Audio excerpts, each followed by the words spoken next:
Welcome to Spirit Level, the podcast that explores spirit, mystery, inspiration, and the ancient art of divination through the lens of modern living. I'm Jamie. And I'm Fingal. And we're your hosts. In this podcast, we have a mix of guest speakers asking what spirituality means to them, talking heads between Fingal and me, our experiences, what's helped us along our paths, and what could inspire you, and maybe some meditations along the way. And we are back. Season 2 of Spirit Level. Whoop whoop. Disclaimer, we have Fairfax with us today. So barks and growls might be the musical interlude to some of these conversations today. And we're back with new mugs. That's as exciting as I like. That's all we're going to talk about is our new studio mugs. They are pretty though, aren't they? They are gorgeous. It's the first time I've used them. Gorgeous. I love a mug. You get round mugs, square mugs, mugs. I know, you like a big mug though. I like a small mug. Make of that what you will. We're not here to talk about mugs, sadly. That would be a good podcast, though. No, it wouldn't. No, it really wouldn't. That would. Yeah. I wonder what the worst podcast out there could be. It's a good job people can't see your bottom half, isn't it? I am wearing trousers. Yeah, he's wearing trousers. But as some of you may know, if you're listening to this, you might not. But Fingal, for about a year now, has only been wearing mute colours, so beige, whites, creams. And we have a dog, as you know. And when it's muddy and rainy, and he's sat in the car on Finn's lap. It's a great mix. Real good to say his whole body. Well, we've just come back from retreat. We've just been leading our retreat. And then we stayed off at my dad's for the evening because he lives nearby the retreat centre. And so I've not really had a chance to wash. I've washed my physical self, just not my clothes as much as I'd hoped. Well, the top half looks good, so you're lucky. I'm clean inside and dirty on the outside. Better than that than the other way around. This is quite overdue, this episode. We'd planned to sit down and record this a good month ago. We'd hoped this would be released at the beginning of March. For those that are kind of seen on the Instagram, on the gram, Jamie and I have had a catastrophically shit January and February. I have been very, very unwell, which we'll talk about a little bit more. And Jamie's beginning of the year has been a literal car crash. Brumch. So yeah, it's been a bit horseshit, really. It's funny because at the beginning of the year, we're really thinking, we're going to do this and we're going to achieve this and let's do a vision board, let's plan. And it just, like a damp squib. Yeah, nothing quite went to plan, did it? No, it went to pot. Which is a good lesson that we can't control everything and we can't hold that grip so tight because the universe has different things in store. Well, there's lots we could talk about that because I think one of us likes to grip things a little more tightly than the other. I know, I've just come off the back of a reading and was talking quite a lot about control. And again, my guys were laughing like, Rich coming from you. And I did explain to her, I said, we're quite similar in some sense. I said, I think you struggle to allow things just to be. You like to manage every aspect of your life. I was like, who does that sound like? And everybody else's life. So, yeah. Jamie broke out in a cold sweat yesterday because we went to a restaurant and he hadn't had the opportunity to research the entire menu. No, I actually had. This is what makes me laugh. You think I hadn't. I manipulated that situation so that we went there and I'd actually... Manipulate being the operative word. I'd actually already searched it. The reason I was coming out in a cold sweat is because it only got a 4.5. But I saw the pictures. If Jamie was... I don't know if you've ever seen that episode of Dark Mirror when everybody has a rating. If Jamie had his way, I think everything would have every person would have a rating. Great. And we'd only have to interact with the fives. It'd be great. Goodness sake. I don't even know where to begin with that, listeners and viewers. Okay, we can just go into a collective groan of despair around Come on. I bet you most people out there these days that have a smartphone Google things before they arrive. It's a perfectly normal thing to do, to check out what the reviews are like, if it's any good. Why would you want to spend money on a restaurant and you turn up and it's just rubbish? You might as well cook at home. Well, partly, I think there's a lot to be said about spontaneity. I don't think life should be planned to every inch of its life. I think just if it's around food. No, because there's been times that we found, like, I don't think it's just about food, my darling. Mainly food. Travel, packing. Food and travel. Yes. Are the two biggies. Houses, anywhere we stay, any vets, pretty much everything you'll research to the edge of life. I kind of love it because I get the benefit without having to kind of... Because everything that we do is seamless. Is it? Wow.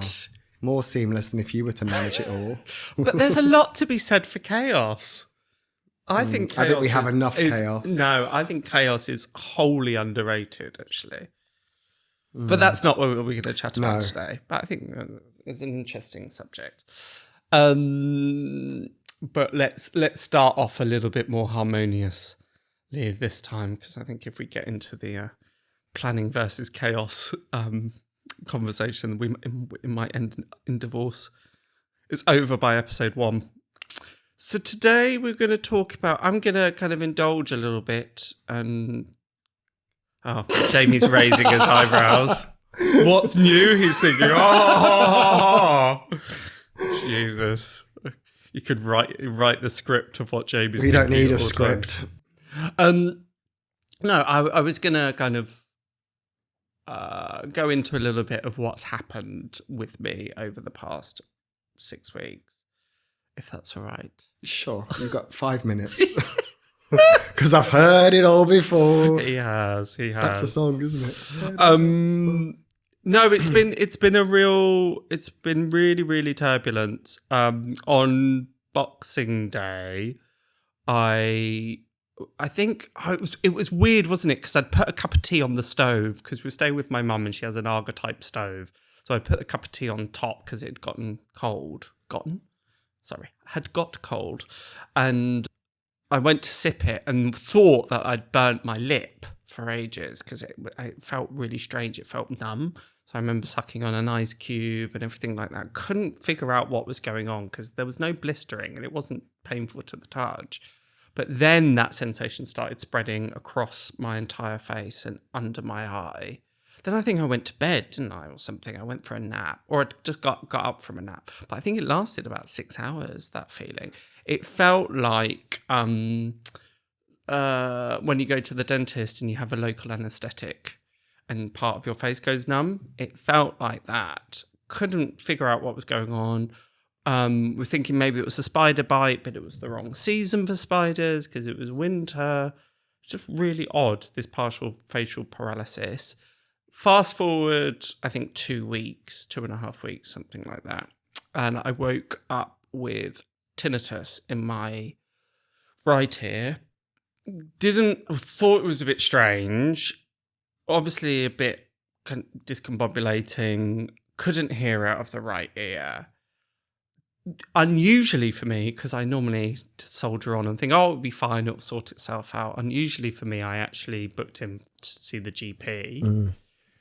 Got seen the next day, amazingly, and saw the woman and she said, right, you need to get to A&E right now. I was thinking, that's a bit of an overreaction. But she said, because you can't hear and it's been nearing 3 days of tinnitus, you need to go to A&E. So I remember coming out and saying to you, we need to go to A&E. And even you were equally bemused and thinking, what? It seems a bit extreme. So we went to A&E. No, we actually took Fairfax to the beach first. Because I was like, can't be that urgent. He needs to have a run. Otherwise, that's going to be a nightmare. So I'm glad we did, though, because we were at A&E all night. Yeah, we were there a long time, weren't we? And I went to A&E, and the woman at triage said, oh, you need to go and see the GP. And thankfully, the GP used to work in the ENT department, the ear, nose and throat department, so he's the perfect person. Sat and waited for quite a long time to see him. Saw him, and he said, okay, the first thing we're going to have to do is put you on a bucket load of steroids. I was thinking, what? For a ringing in my ears? And he explained your ear, the auditory nerve from your ear to your brain is inflamed. Had you left it 24 hours longer, you would almost certainly be permanently deaf in your right ear. And I remember at that point feeling so much like I'd dodged a bullet. Really so thankful, so grateful, really prayed to God, to my guides for steering me that way. So started the course of steroids, and if anybody has taken them, you'll know how awful that is. Absolutely abysmal, living hell, being wired and tired at the same time, like the mood swings were next level. And if you are living with somebody with that, I really understand. I would suggest moving out for some time and just having your own space. What are you talking about? I was an absolute joy. But the upshot of being on steroids was all the housework got done. Oh, that's right. I'd get up at like 7:30 a.m. and Fingal was awake, of course, because he'd just had 2 hours sleep. And he was manically like moving on to the next corner of the house and cleaning that and sorting that out. I did it from top to bottom. Oh my God. It was spotless. Everything was organised. I made, I think, about 6 pillows or something, pillowcases. Get up in the morning, just the machines. Fingal making another pillow. We were hoping we might go to the gym more and get buff, because that's what the doctor had made a joke about.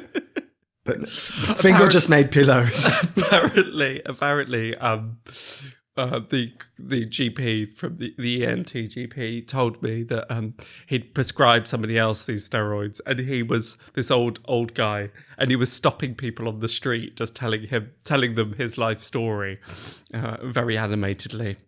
It sent me to another planet. It was horrible. I felt just orbiting in space and just couldn't land at all. My sleep was so erratic. My mood was so erratic. Couldn't stop eating. Yeah, it was not pleasant at all. It was obviously the right course of treatment, but deeply, deeply unpleasant. And then transpired 3 more trips to the hospital. First was a checkup. The second, I had to go for injections. So I had a hearing test, and I'd lost a percentage of my hearing in my right ear. So they needed to do a steroid injection into my ear, which, if you're of a nervous disposition, I would maybe fast forward the next little bit, or if you're driving and you're squeamish, maybe put this on pause.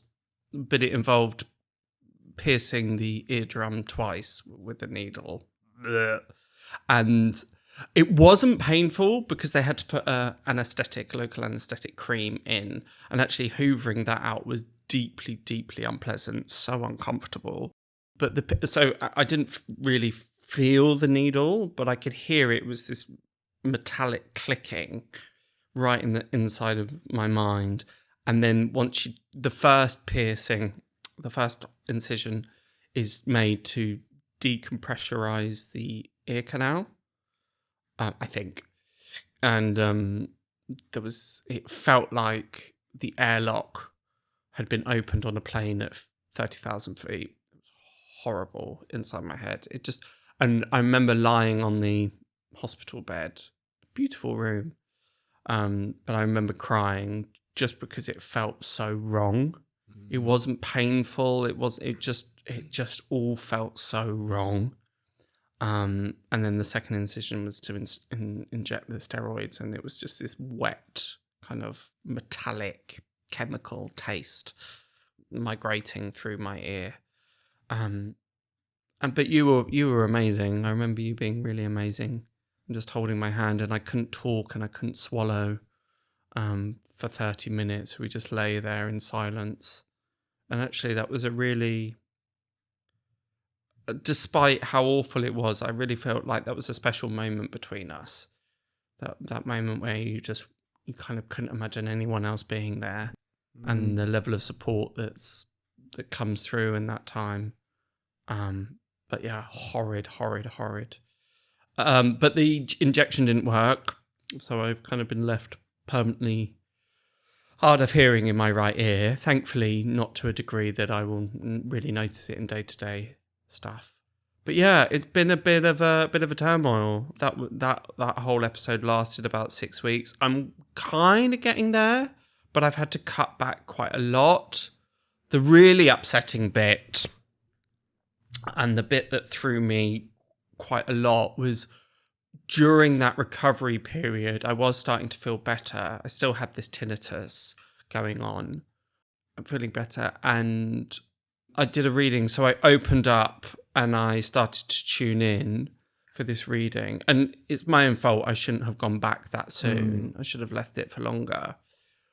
The really odd bit, and this is kind of what I wanted to chat about a bit today, was partly when I was born. I was born with a problem with my ear canal, so I wasn't draining the fluid properly. So I had to have grommets put in, which kind of drained. So, and I think that only was diagnosed when I was about 4 or 5. So I was pretty much deaf. Not completely deaf, but certainly hard of hearing until about 5. So I remember quite vividly being quite a young kid sitting in the assembly hall and people would start clapping. And I had no idea what was going on. I just burst into tears. And my poor sister, bless her, she used to be so embarrassed because I used to get put with her. And she was, I think, was she 5 years older? So she was probably up in the kind of senior, up in the year 6 or something. And her kind of bawling brother would be plonked beside her. So that was part of the thing. The second thing is when I open up, and I think we've spoken about this before, when I open up, one of my tells is I feel like a satellite dish has been placed on my right ear. So a tell is when you can tell that spirit is connected to you, that your spirit guides are around. It's your little calling card that you're in the space, you're in the vibration that you need to be to start working. So you've spoken about before that for you, it's the top of your head starts tingling. For me, it's this sensation of this satellite dish being attached to my right ear.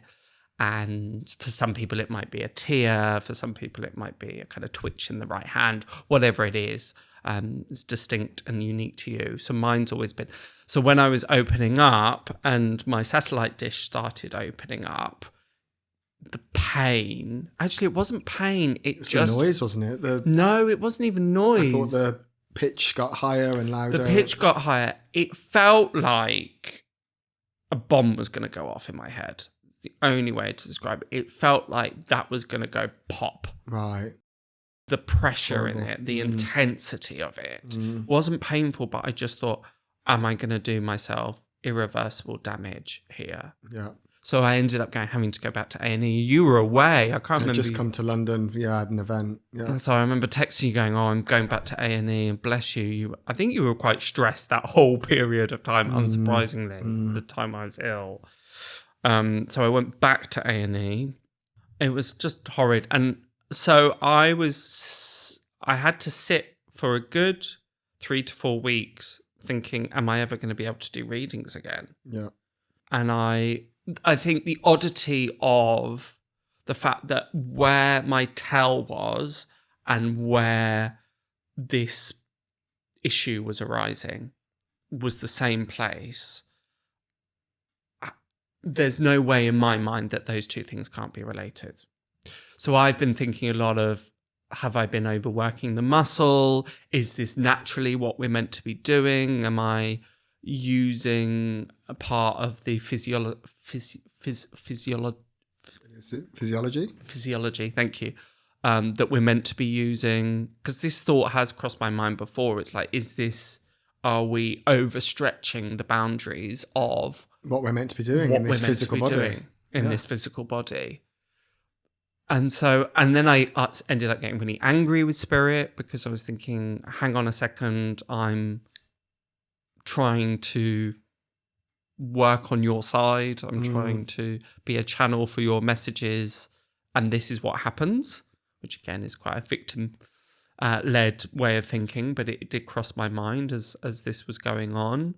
So I had a real crisis, I think, of, it's a little bit like, a bit macabre, but yeah, the thing that I often likened it to was being an athlete or a runner and breaking your ankle. and how in that worry of, am I ever going to be able to run again? Am I going to be able to kind of match the same speed that I used to run before? And since then, I've had to cut back my readings a lot. I was doing 8 a week previous to being unwell. Now I'm kind of slowly creeping up to 3 or 4 a week. And really, that's, for some people, I imagine there are people listening to this that work as a psychic medium that do way more than that each week. Think of our tutor or some of the people at the college. They'll be doing triple that a week sometimes, won't they? It's crazy how people are able to manage that in a way. Because I think part of the thing is I would be able to manage that if I wasn't running the business at the same time and trying to do other things on the long side. Yeah, that's true. I think if I just stuck to that lane and that lane only. What was amazing, though, I thought, with it all is we are very fortunate that we've got a team of psychics and healers. So everyone was kind of rallying round, sending prayers, sending wishes. You were having healings with a lot of the team. And just to explain a bit about the tinnitus. So the tinnitus was, although the hearing loss was there, my concern was just like, oh my God, you're going to have this constant ringing in your ears. And by the way, since this has all developed, and I'm sure now we're talking about this, you will know somebody, if not yourself, that has gone through a period of tinnitus or has still got tinnitus, because so many people live with this and don't talk about it, or we don't know about it. And what the GP had told us is that there is a massive percentage of people that are getting this post-COVID. So it seems to be a long COVID symptom. So he seems to think that we both had a virus. I definitely had COVID before Christmas. You never really get the symptoms, so we're never sure. Both were testing negative, but again, he told us 85% of those tests are rubbish now. It's a different strain. They're false positives, false negatives. Sorry, but we almost certainly had a strain of that virus. Yeah, every person I've told about this has gone, oh, my mum went through the same. Oh, I had the same. Yeah. Oh, even somebody booked onto our retreat. I was chatting on the phone. She said, oh, I had that. Thankfully, the hearing came back. Yeah, we saw that big post by Jamie Lang saying that he's been living with tinnitus for I don't know how long. And it's like, wow, I can't believe this thing is out there that maybe we've been ignorant. Maybe it's just that thing that only when it comes into your circle do you recognize it. But if there's one thing that I feel like we can try, why we're talking about this is if you wake up with that onset tinnitus, it's different if you go out and you're around loud music and you get home and it takes a while. I think that's slightly different. If you wake up for no apparent reason with tinnitus, go and see a medical professional straight away. Yeah. It's so important. The longer you leave it, the more damage that can be done. So just as a thing, if anybody can take anything from this, it's that. Because the doctor said, had I not caught it within 72 hours is the sweet spot. Yeah. This is a party political broadcast on behalf of the tinnitus, because, we don't want to panic people. If you get low level tinnitus all the time, it's fine. But yeah, it's that sudden onset and acute, and particularly if it comes in conjunction with hearing loss. And then how about because it's gone, hasn't it? So as you said, one of the amazing things was that I got to book in with all the healers of the team. Mandy, who's an incredible healer on our team, she sent me an audio file, like a 10-minute meditation, which was so powerful. It made me weep like a baby the first time I listened to it. It made me sob. It was so powerful. And then I had a healing with Rebecca as well, who sent me Reiki, and that was just so nurturing and calming. And it was the first time in that whole onset that I just felt, settled. I'm going to be okay. Yes, that's right. Yeah, because you were worried. Well, you're both worried. We're both, and I know there are bigger things out there and people are dealing with much more challenging things, but we have to honor that what's happening to us is still a big thing. And I think the thought of permanently losing your hearing in your right ear was really hard for both of us. And coupled with, am I going to be able to do my work? Yeah, coupled with doing the work. Am I ever going to be able to do this work again? And then it all came, the really odd and magical part was when I had a healing with someone, Lucy Amonier, who's incredible as well. Shout out to Lucy if you're listening. And we were sitting there, and it was more, she does this thing called spirit healing and then spirit clearing. And in spirit clearing, she gets you to kind of call in your guides and talk about things that you, it's curious because it's not something I've done before, but it's really powerful because you talk about what you want to resolve or what you want to clear, and she helps you clear those things. we were talking about in my readings, I'm very, very aware of the right-hand side of my body. And I said, it's really odd because I realised that my right ear always feels bigger than my left ear. And she asked me, well, what would it look like if both sides were equal? And I thought, oh, yeah, that sounds really good. That sounds, yeah, something I'd really invite in. So we did that. We did a short meditation. And whilst we were doing it, my left ear started to kind of feel energetically bigger. And then the tinnitus migrated from my right ear into my left ear. So the ringing started in my left ear. That lasted about 5 minutes max. And then it just went. In this session, in this healing, the tinnitus just disappeared. And ever since that, I've been really conscious and really working on this idea to become more centered. Because it's odd, because in our training, we get taught to take the energy ever so slightly over to the right because it's easier to work, because that's not your rational mind. But actually, what I've learned is, for me personally, and this might not be for everyone, it's more important to stay centered in my readings and energetically, because I feel like tipping it over to the right has in some ways contributed to this imbalance. And what it's really made pronounced and realised in my life is we are so often off balance. Either we're kind of racing forward, or we're dragging back, or we're slightly leaning to the left, or wherever it might be. So I've been really conscious, and it's actually improved the qualities of my readings. I'm glad to say I'm back reading. Improved the quality of my reading because I've managed to come back to center a lot more. Makes sense, doesn't it? It's like if I'm teaching yoga and I talk about, the ego likes us to be good at things. So say we have a more flexible side, we tend to lean into that more flexible side. Absolutely. So I've always been a left legger as a kid, and doing my disco competitions, used to whack my left leg up past my ear. My right leg was always not quite as high. And because I was good at that, that was the side that got worked more and more and more and more. And interestingly enough, my issues tend to always be on my right side of my body.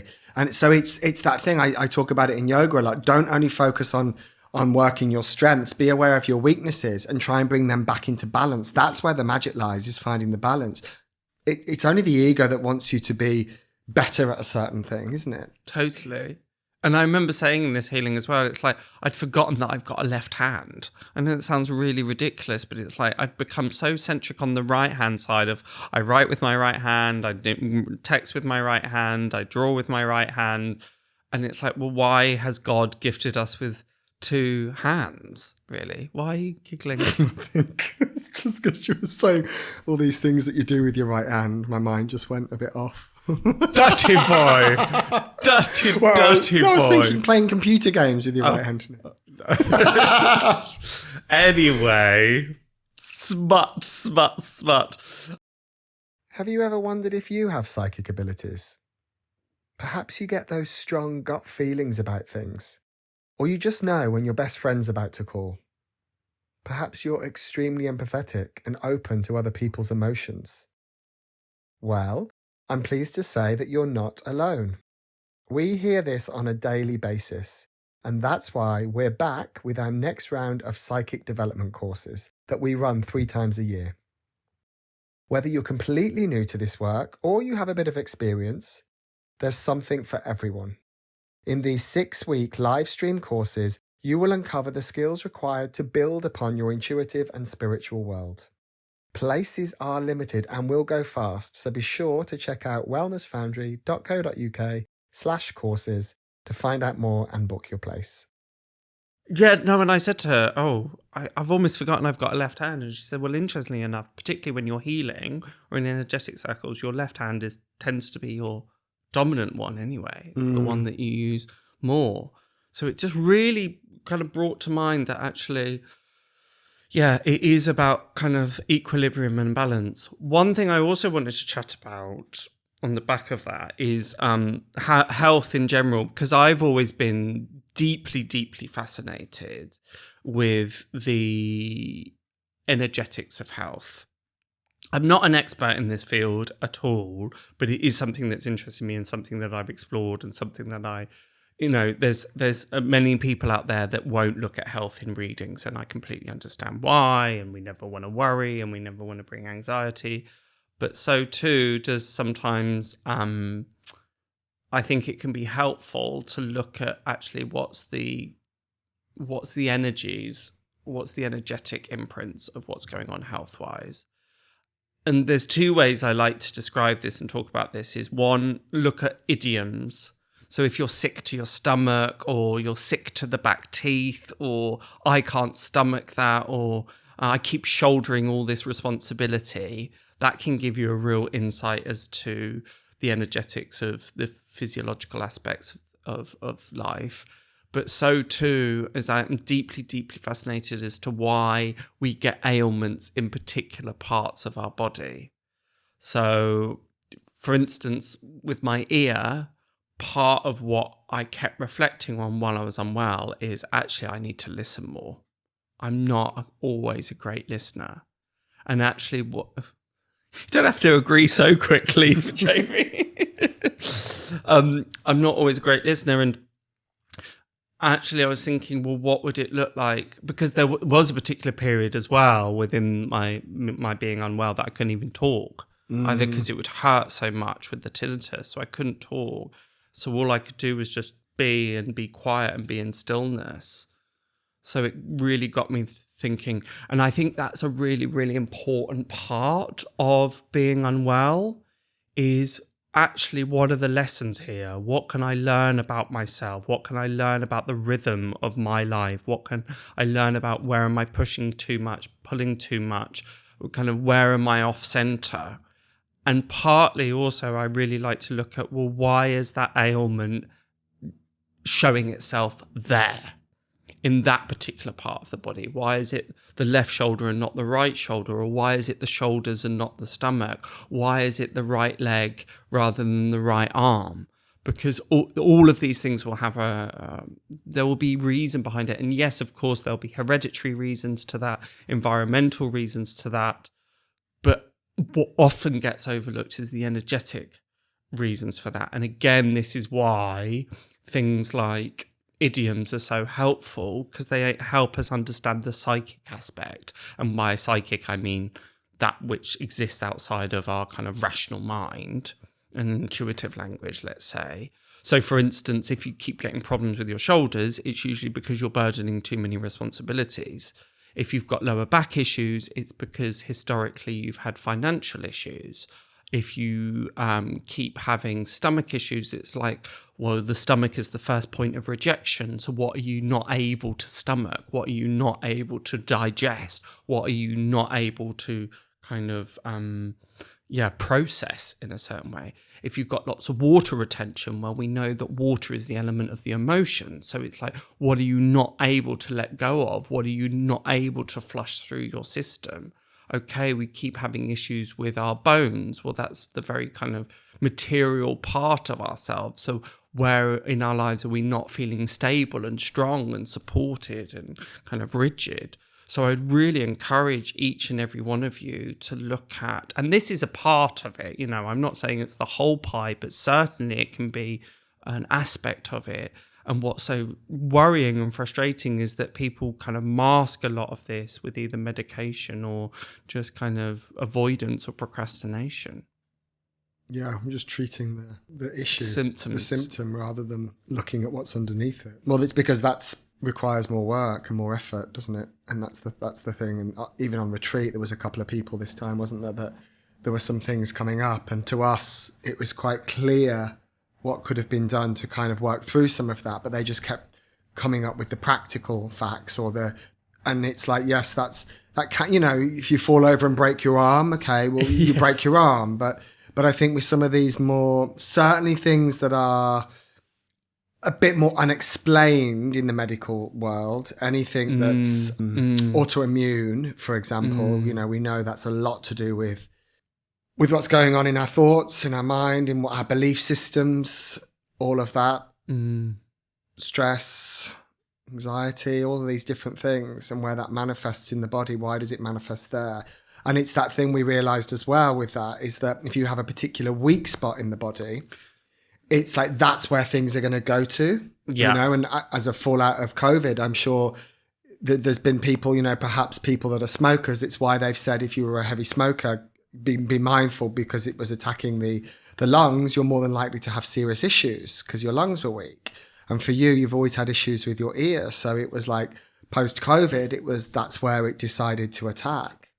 It's a bit like when you, it's funny when you get bouts of headaches. You go, I don't know why I'm getting these headaches, and I can see it as clear as day. And it is one of those things, when you're objective to it, it's much easier to see. But I am such a firm believer that headaches are an energetic thing. The energy's too up in your head. It's like outside of hangovers or you kind of concussion, I think or actually not drinking enough water.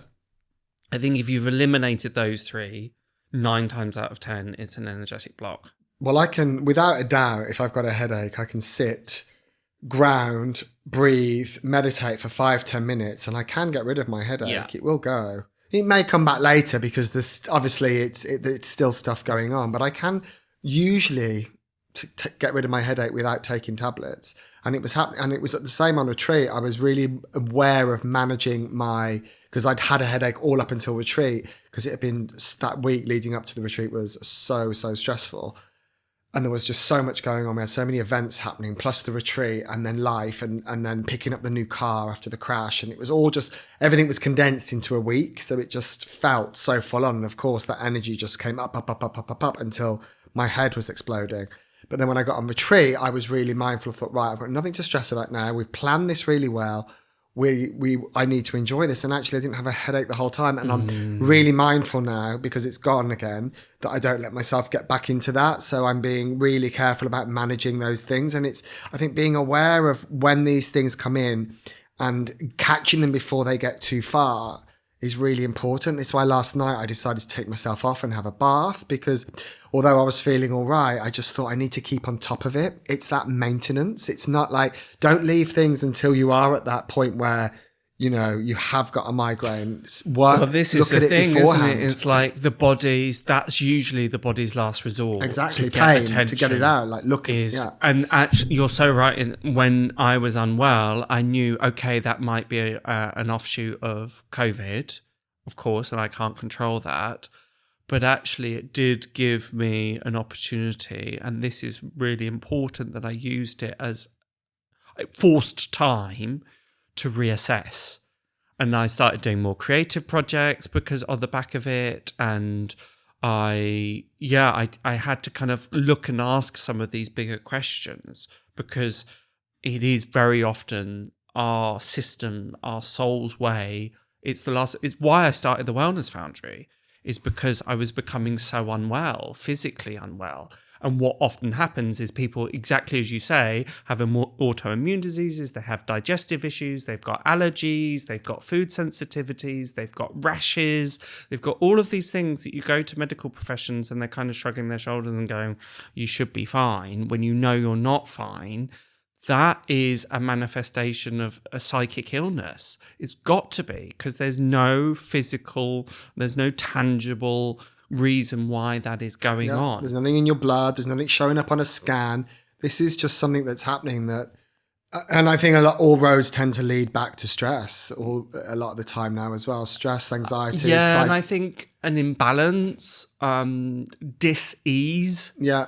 Being out of sync, out of harmony. Not following your intuition. Yeah. Not doing what you know is innately right. Absolutely. You know, how many times are we in relationships where we know it's just not the right relationship, but we keep going and going and going, and then eventually we become ill because we are swimming against the tide. And that can be said for so many aspects, you know, the career you're in, the partner that you're with. Well, even small day-to-day things, like even just talking to people in the wrong tone, actually knowing, I wasn't kind to that person. Like all of these small things have an effect. Mm-hmm. We can sometimes think of it as these kind of grand, big life changes. And of course, that is part and parcel of it. But even just the micro stuff, really, really, like even just the things we eat. It's like, you kind of know that you shouldn't have. I love sugar as much as the next person, but just those little, I really, really like that you've said that. It's these kind of intuitive, going against the grain of what you intuitively you shouldn't. And I think one piece of advice that I would really, really give, and I'm certainly not a master on this at all, and it's a developing practice for me, but I really, really encourage space and time and reflection, just carving out that stillness ideally every day, even 5-10 minutes every day, just giving yourself that opportunity to connect and tune into your body and see what's going on, and realizing, oh, I am a bit stressed. Oh, I am a bit off center. Oh, my shoulders are up to my ears. Oh, I am really gripping at my stomach. Oh, the amount of times I catch myself thinking that I'm relaxed, and then I check in and go, oh my God, I'm nowhere near relaxed. And just having to work with that for 5 minutes. I think that sense of identity. And this isn't about beating yourself up and going, oh, all physical ailments are my fault at all.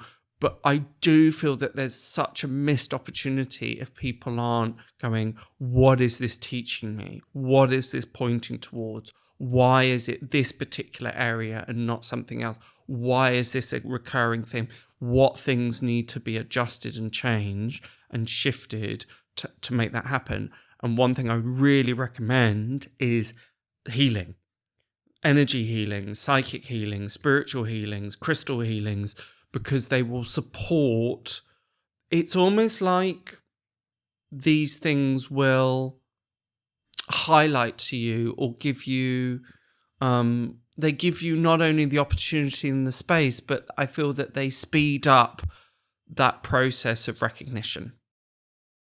Basically, it's like when I had that spiritual hearing, and it was only within that time that I realized, oh, there is this imbalance.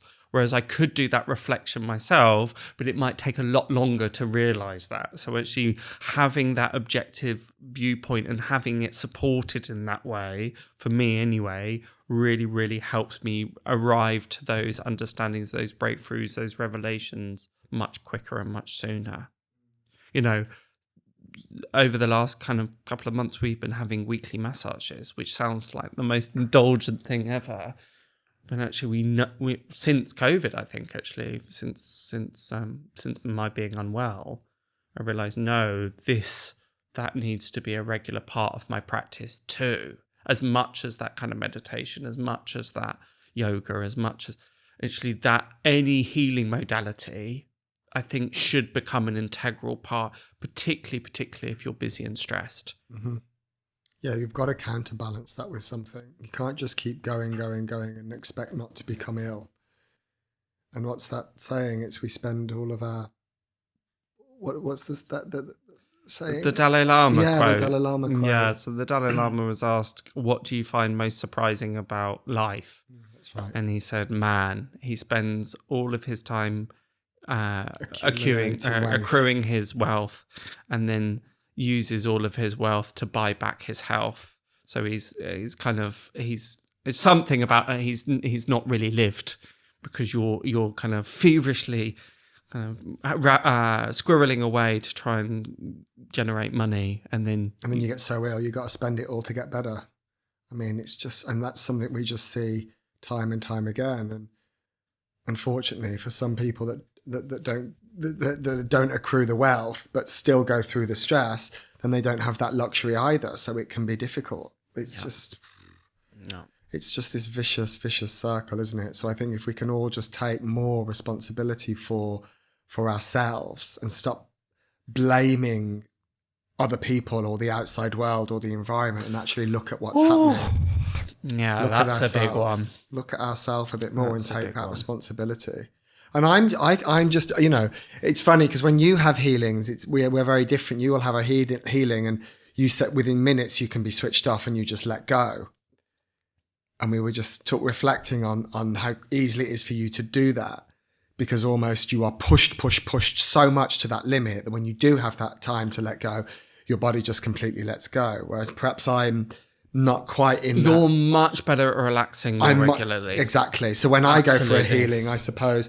You're kind of used to that state. I'm used to it, but it does take me longer. It does take me longer to kind of unwind and let go. But I think it's because I do have more periods of that relaxation. I know. I don't know. Yeah, and we were having a conversation of like, is little and often better than these kind of deeply nourishing experiences? And we slightly landed on different sides of the fence around that. Yeah. Because for me, it's like a deep scrub, a deep clean is just as useful as whereas I think small little cleans. Little and often is better. A bit like how you like to eat. You know, do you like your set 3 meals a day, or do you like smaller meals, little and often? Well, yeah, because it's personal. I think I could eat 1 meal a day and be happy. I think actually. So that's why we decided to book ourselves onto a couple of retreats ourselves, didn't we? That was something we decided to do for us. We're leading retreats. We're doing a lot of work for others and helping other people kind of find their path. And I haven't been on retreat in I don't know how long. You used to go on them a lot. So yeah, you're off to do a Buddhist retreat, aren't you? For almost 10 days, leaving me with Fairfax for 10 days, and then coming back, and then pretty much a week or two later, we're going to go away again to Ibiza and do a retreat out there with the lovely Alex Mitten and his team. So that will be exciting. Very, very exciting. So yeah, it's good. So we are trying to take better care of ourselves because it's that one thing that we have both agreed. We do not want to be running a wellness company and killing ourselves. And so many people do it. And the busier we're getting, you know, and we are taking on more clients, we're connecting and collaborating with bigger brands. So there's more at stake. Yeah. And I am feeling that pressure and that stress to kind of, we just have to keep reminding ourselves that there has to be more to this. It can't all just be about that. It has to be about us enjoying life, taking time for ourselves as well. And we cannot be in a wellness industry and end up unwell. It's just, it can't. It's been, I know this sounds a bit perverse, but it has been really helpful to see you stressed. And I mean that only because it makes me realise what I'm like when I'm stressed, and just realising that actually nothing's worth that. And I know I keep speaking about that and we haven't quite mastered it yet, but I think just even that awareness that we keep saying it isn't worth it. It's not worth the stress. It's not worth the anxiety. It's not worth the sleepless nights. It's not worth, just because it's fucking miserable when we're both stressed. It's fucking miserable. That week before planning the retreat, we had so much on. I was just like, this isn't what I've signed up for at all. So I think those little windows of taking care of yourself and that pause are absolutely vital. Well, what I would like to say, just for those that are listening and might be going through some health stuff, please know that you're not alone. I really can understand firsthand how isolating it can feel. Reach out to people, let people know.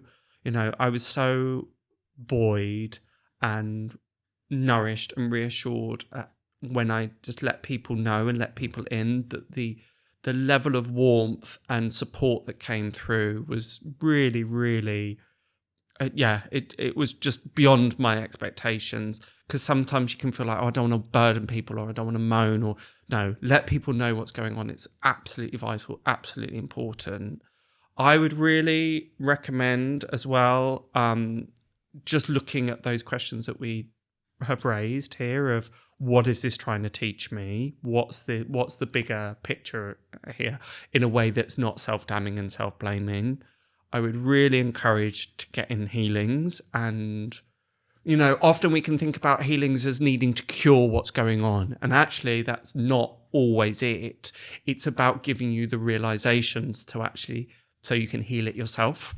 I think that's the important thing to kind of stress. And once you've had one, I think that's the thing, is because I hadn't had a healing for a long time, and I had a session with one of our practitioners, Maria, and she's going to hopefully be introducing a new healing modality where she uses the Tibetan bowls on your body, on your chakra system, as well as playing other instruments and sings. I mean, she's just amazing. And I just realized doing that, it's only when you first do it that you get that insight of, oh, this is what it is to be deeply relaxed.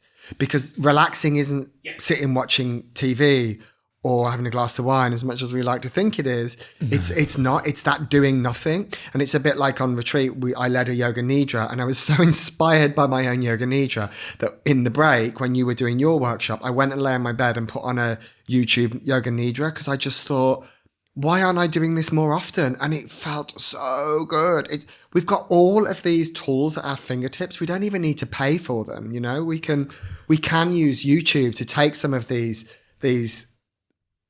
healing modalities and just take 5 minutes out of your day to relax. And yeah, it's and then once you do one, and I think that once you do one and you notice and you come out of it feeling less stressed and calmer, I think that's the thing. Then you're like, this works. And that's when you can just keep doing it and start building it into your routine. Yeah, that's something I've managed to really incorporate. That's something I'm really proud of myself recently that I've been able to incorporate, is just going to the spare room, laying down on the bed, putting my crystals on me, putting some kind of sound bath music on, and just laying there and getting deeply nourished. And it was really nice in that whole time I was ill, and booking in with each of the practitioners and going, actually, this shit works. It really works. And I know that sounds silly, and of course I believe that it does, but having first-hand experience of it really working, I was like, it just really confirmed it. It felt so vindicating. I was like, okay, there is a reason that these modalities exist. So it was just deeply, deeply reassuring for me, actually. And those things of these practices that I've got that I was able to lean into, and they really worked. But one thing I really want to kind of drum in before kind of closing is, one of my favorite sayings is, verbs heal, nouns don't. So as much as we can think of it like, go for a Reiki session, a crystal session, and as I've discussed time and time again, I so heartily believe that these can support us in our healing, absolutely, and kind of illuminate and realize, again, it's this expectation that things outside of ourselves can heal ourselves in the long term, and that's not true. It's the work that we do on ourselves that can be supported by healers that will create long-term sustained change. Amen, sister. Woohoo, preach!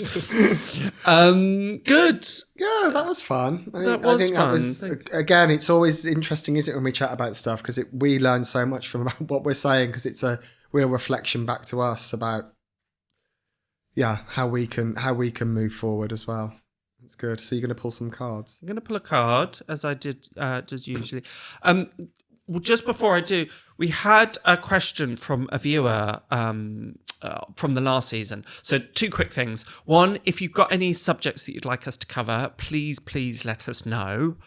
We love getting the inspiration and answering your questions. Absolutely. So that's one.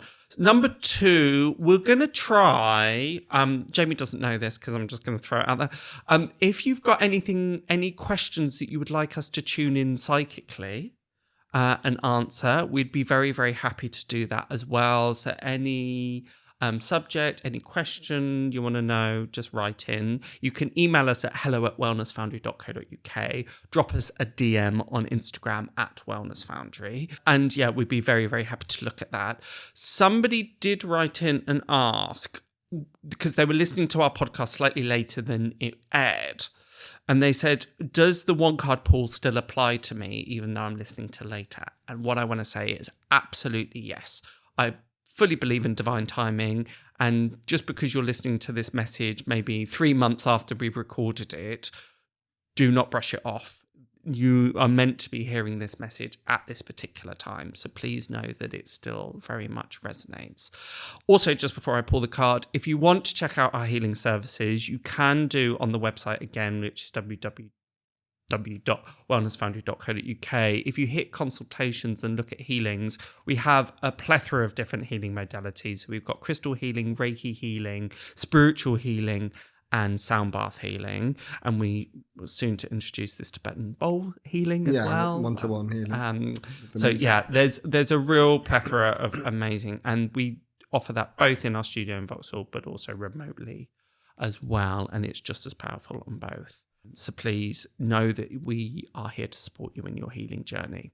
So without further ado, nice, we have the 9 of Cups, which is, I believe, the Lord of Satisfaction or something similar.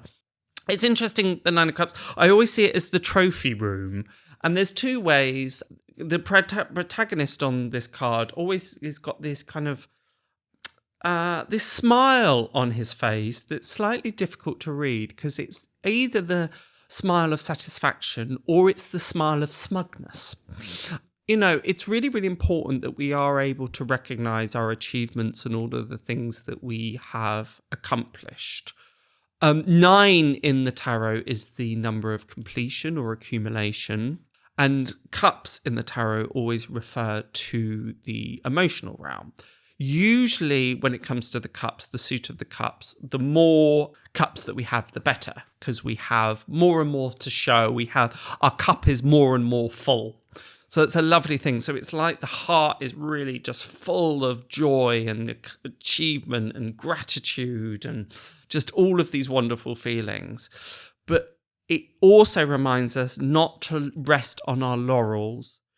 And also, you know, if things are going well for us, as I hope they are, don't approach that as, things are going well for me. Approach it in the way of, things are going well for me, so how can I share that with others? How can I support others? How can I, you know, my banquet is full. Who am I going to invite to the table to share it with me? I really encourage you this week, or whenever you're listening to it, of thinking, you know, what is going well? Give yourself a giant pat on the back for all of your hard work in order to get there. But the next step, and the most important step, is not so much, well, how does it benefit me? It's more, how does it benefit others? And that's the end of this week's episode. We'd love to hear what you think, or suggestions of what we could cover in future. Either leave us a comment if the platform you're listening on allows it, or drop us an email, hello@wellnessfoundry.co.uk. Alternatively, DM us on Instagram. Be sure to hit subscribe or follow to stay up to date with the latest releases. But until next time, love and blessings. We hope you've enjoyed this episode of Spirit Level, brought to you by the Wellness Foundry, the home of spiritual wellness. For more information and bookings, visit the website wellnessfoundry.co.uk or find us on Instagram @wellnessfoundry. Don't forget, as a thank you for listening, receive 5% off your first booking by using code PODCAST5 at checkout. Terms and conditions apply.